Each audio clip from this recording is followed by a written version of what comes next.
Tak ja myslím, že vo vzťahu k investorom my ako fond máme tú výhodu, že tým, že už aktuálne spúšťame náš 5. fond, tak máme vlastne stabilnú investorskú základňu a dokážeme s ňou aktívne pracovať. A to si myslím, že je obrovská výhoda. Dokážeme eventuálne tých investorov oslovovať v pravý moment a mať s nimi ten dlhodobý vzťah. A to je asi výhoda oproti iným fondom, ktoré vznikli pred pár rokmi. My sme vlastne na trhu dneska už 14 rokov a to nám dáva nejaký silnejší odkaz alebo silný odkaz voči investorom.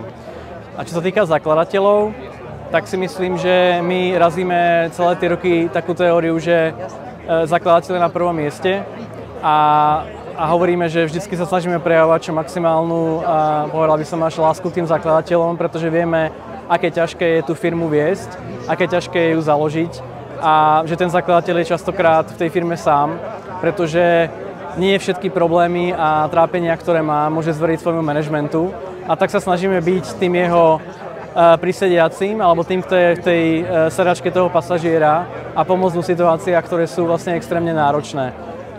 Tak myslím si, že to je ten dôvod, prečo nás zakladatelia majú radi.